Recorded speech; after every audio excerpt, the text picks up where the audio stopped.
आलूपुर नाम के गांव में लालू नाम का आलू रहता था।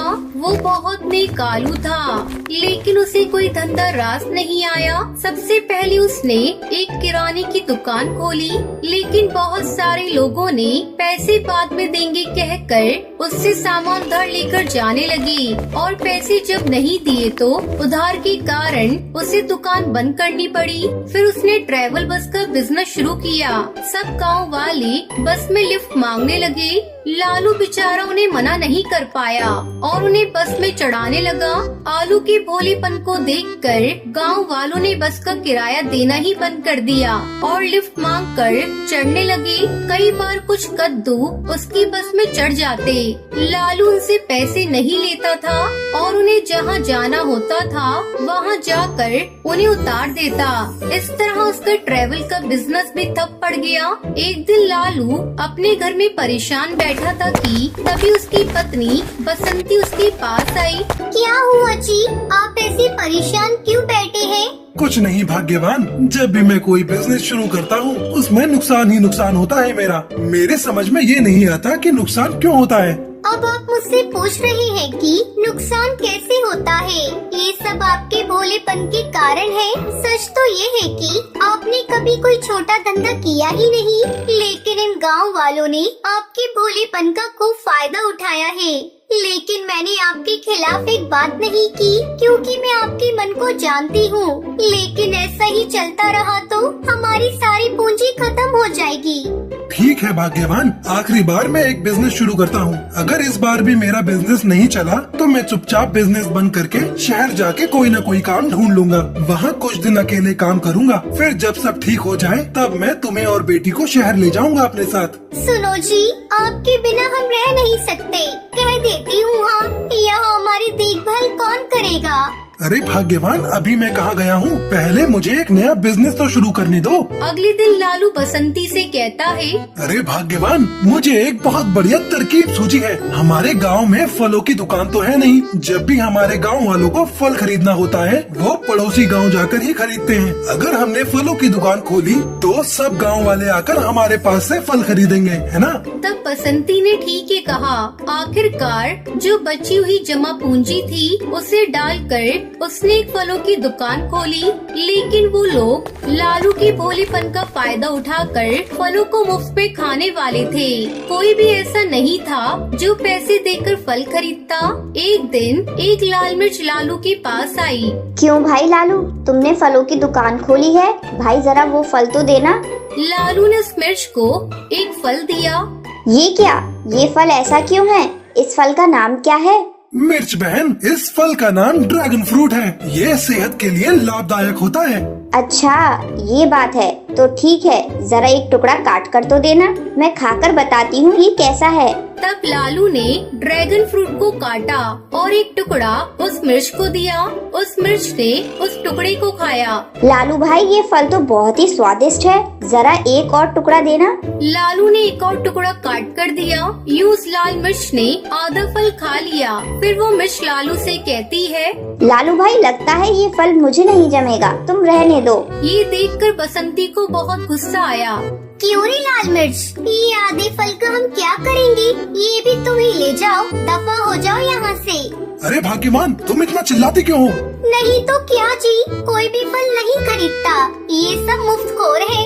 ये गांव वाले तो किसी पर रहम न करें। फिर दोनों पति पत्नी दोनों बहुत दुखी हुए। एक बार सारे गांव वालों को एक अजीब सी बीमारी हुई। सभी बीमारी से छटपटाने लगे। उन्होंने डॉक्टर को दिखाया, लेकिन कोई फायदा नहीं हुआ।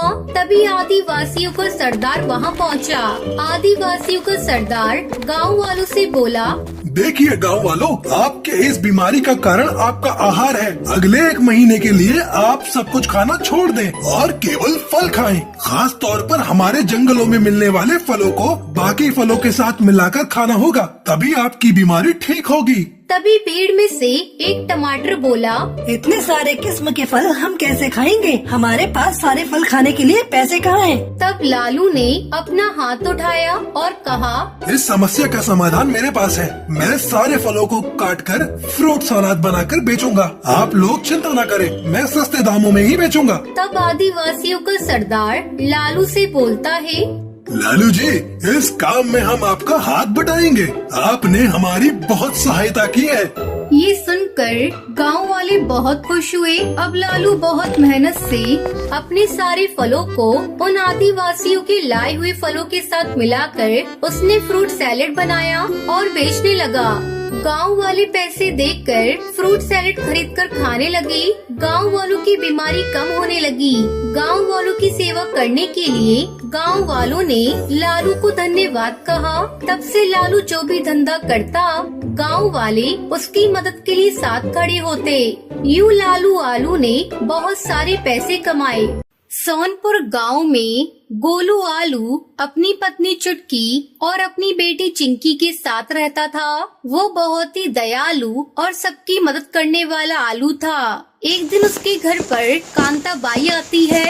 गोलू आलू, मेरी बेटी गांव के पास वाले कुएं में गिर गई है। तुम जरा उसे बचा लो, तुम्हें भगवान का वास्ता। गोलू आलू कांता बाई के साथ कुएं के पास जाता है और उस कुएं में उसकी बेटी को बचाने के लिए कूद जाता है। काफी देर बाद, क्या हुआ? मेरी बेटी कहाँ है? कितनी देर हो गई है, गोलू आलू भी नजर नहीं आ रहा है। तभी उसे गोलू आलू की लाश दिखाई देती है। ये क्या हुआ? मेरी बच्ची को बचाने की वजह से गोलू आलू मर गया। चुटकी, चिंकी, जल्दी यहाँ देखो, गोलू आलू मर गया। जब ये बात चुटकी और चिंकी को पता चलती है, वो रोने लगती हैं।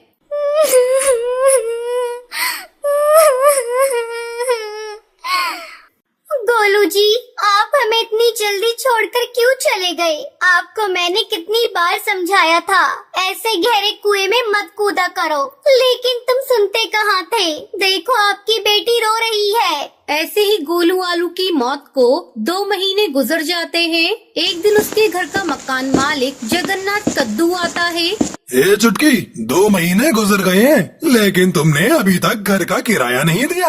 आज ही मेरा घर खाली कर दो, समझी तुम? जगन्नाथ कद्दू, मेरे पास पैसे नहीं है।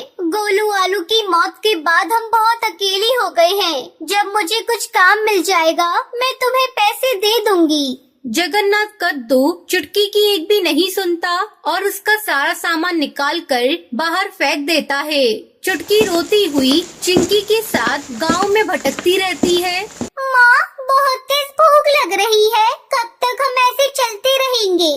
बेटा मैं क्या करूँ? तू जानती है मेरे हालात कैसे हैं। सर छुपाने की जगह तक नहीं है।